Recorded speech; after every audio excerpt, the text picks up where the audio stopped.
ሰላም ውድና የተከበራችሁ የቻናሌ ተከታታዮች እንዴት ናችሁ? ደህና ናችሁ ወይ? እኔ ጋር ሰላም ነው። እናንተ ጋር እንዴት ነው? ሁሉ ሰላም፣ ሁሉ መልካም። ለቻናሌ አዲስ ከሆናችሁ ላይክ፣ ሰብስክራይብ ማድረጋችሁን አትርሱ። አበረታቱኝ። ላይክ ሰብስክራይብ ለምታደርጉልኝ እጅግ በጣም አድርጌ አመሰግናለሁ። ዛሬ እንግዲህ ምግብ እናዘጋጃለን ውዶችዬ። እንግዲህ ምግብ ለማዘጋጀት የሚያስፈልጉኝ ግብአቶች እዚህ ጋር እንደምታዩዋቸው ይዣቸው ቀርብ ያለው ማለት ነው። እንግዲህ በቀላሉ ምግብ ለማዘጋጀት የሚያስፈልጉን ግብአቶች እነዚህን ይመስላሉ ማለት ነው። እዚህ ጋር እንግዲህ እኔ 2 ዶሮ ነው የተጠቀምኩት። አጥቤ አዘጋጅቻለሁ። እዚህ ጋር ሩዝ አለኝ፣ ዱቄት አለኝ። እንዲሁም ደግሞ እዚህ ጋር ዛህራ ድንች፣ እንዲሁም በጅንጃን ሽንኩርት ሸራይ የተቆረጠ እንዲሁም ደግሞ ባህራት ቅመማ ቅመሞች አለኝ ማለት ነው። እዚህ ጋር 7 አይነት ባህራት የተቀላቀለ ነው የምጠቀመው ማለት ነው። እንግዲህ ቀጥታ ወደ አሰራሩ ነው የምንሄደው። እንደምታዩት እንግዲህ ብረት ድስታችንን ጥደና ማለት ነው። ከዛ እዚህ ጋር ሽንኩርታችንን እናደርጋለን። እንግዲህ የየቤቱ ምግብ አሰራር ይለያያል። በብዙ አይነት ምግብ አሰራር አለ። እኔ ደግሞ የማሳያችሁ ምግብ እንግዲህ በዚህ መልኩ ነው ዛሬ የምናዘጋጀው ማለት ነው። እና እስከ መጨረሻ ድረስ በመከታተል ቪዲዮውን ጋብዛችኋለሁ እንድትከታተሉ ማለት ነው። እንግዲህ እንደምታዩት እዚህ ጋር ሽንኩርታችንን እንደዚህ ጠበስ እናደርገዋለን ማለት ነው። የሆነ ወርቃማ እስከሚሆን ድረስ ሽንኩርታችንን መጥበስ ይጠበቅብናል ማለት ነው።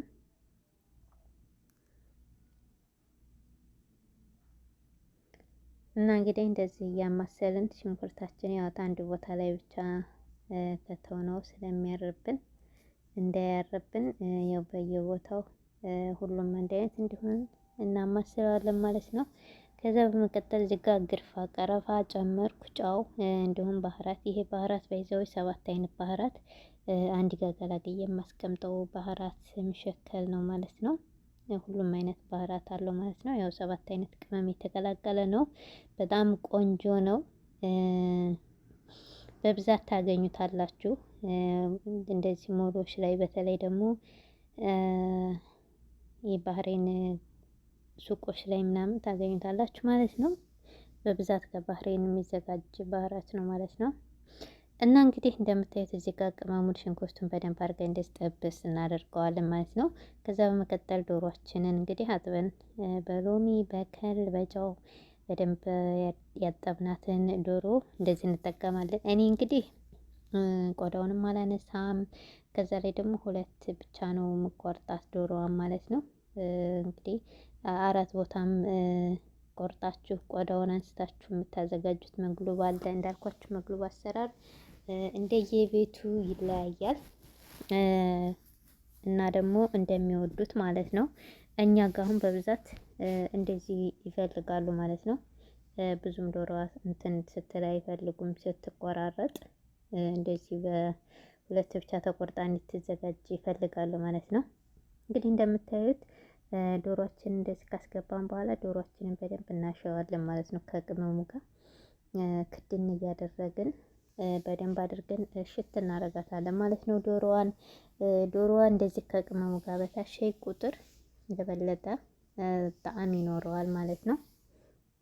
ከዛ በኋላ እንግዲህ በደንብ ካሸነ በኋላ ውሃ መጨመር ይጠበቅብናል። ውሃ እናረጋለን። ውሃችንን ሞላን። ከዛ በዚህ መልኩ ከድነ ነው እንተወዋለን ማለት ነው ለ30 ደቂቃ።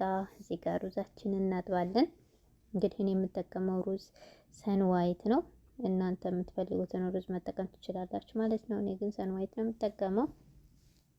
እንግዲህ ሩዛችንን አጠብን በደንብ 3-4 በደንብ አጠብነው። ከዛ እዚህ ጋር እንግዲህ ዱቄት አለን። ዱቄቱ ላይ እንግዲህ ቤጅንጃኑን በደንብ በዱቄቱ ማሸት ይጠበቅብናል ማለት ነው።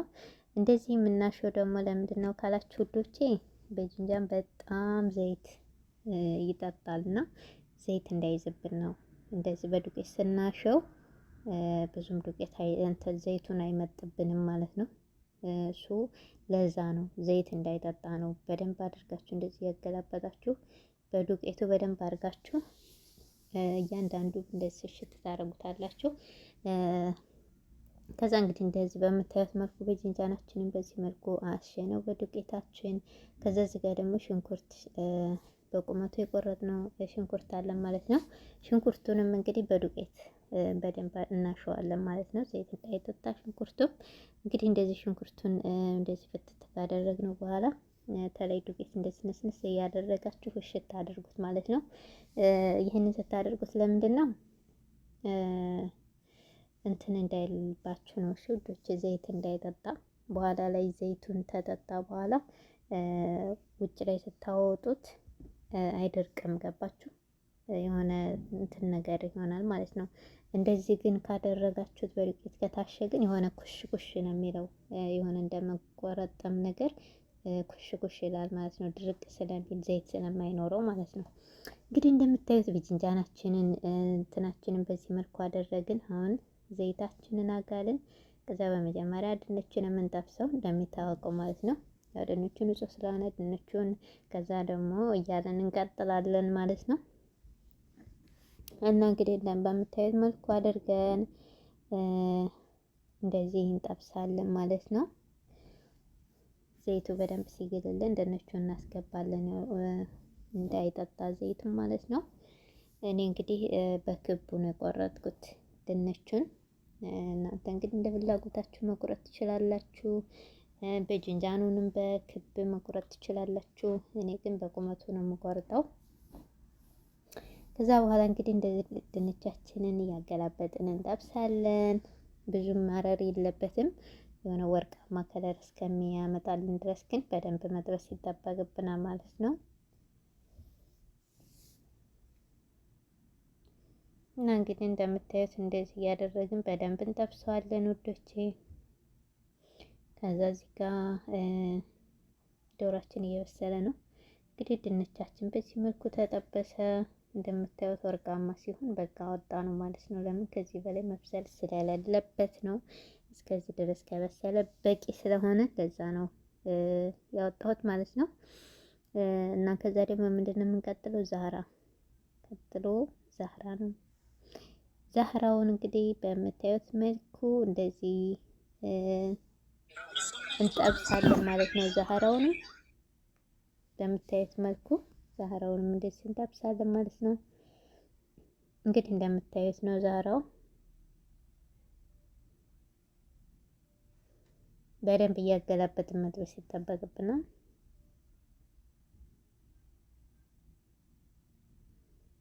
ከዛ በኋላ እንግዲህ ዛህራውም ወርቃማ ሲሆን እናወጣዋለን ማለት ነው ውዶቼ።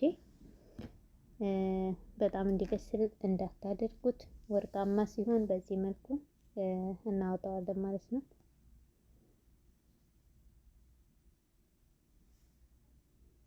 ግን በደንብ እያገላበጣችሁ ጥበሱት፣ ሁሉም እኩል እንዲሆን ማለት ነው። ከአንድ በኩል ብቻ በስሎ ከአንድ በኩል እንዳይሆን በደንብ ማገላበጥ ይጠበቅብናል።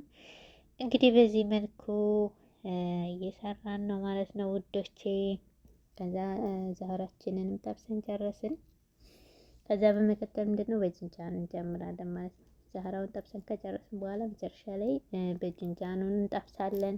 ያው ዱቄት ስላለው ዘይቱ ስለሚቆሽሽብን በዛ መጨረሻ ላይ ነው በጅንጃኑን የምንጠብሰው ማለት ነው። እንግዲህ በጅንጃናችንን እንደዚህ ወርቃማ እስከሚሆን ድረስ በደንብ አድርገን እንደዚህ እንጠብሰዋለን ማለት ነው ውዶቼ። ያ እንደዚህ መጥበስ ስላለብን በዚህ መልኩ ወርቃማ እስከሚሆን ድረስ እንጠብሰዋለን ማለት ነው። በጣም አሪፍ ነው እያችሁት። ከዛ በኋላ በሹካ እንደዚህ እንትን እያልን እናወጣዋለን ማለት ነው።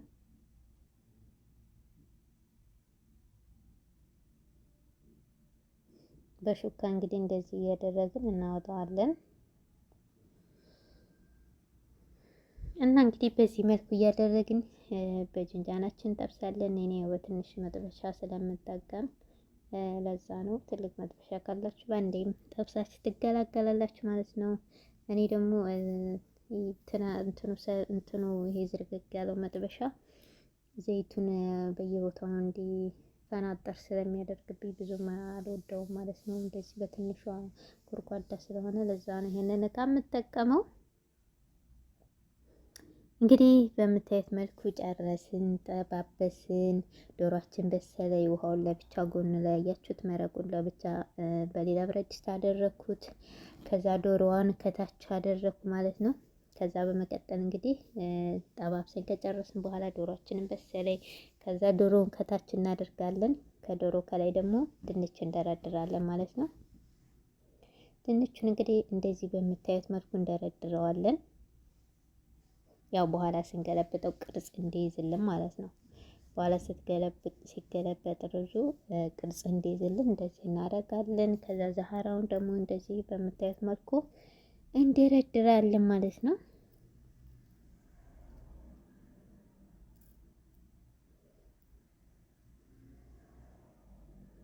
ይህ እንደምታዩት እያደረግን እየደረደርነው ነው።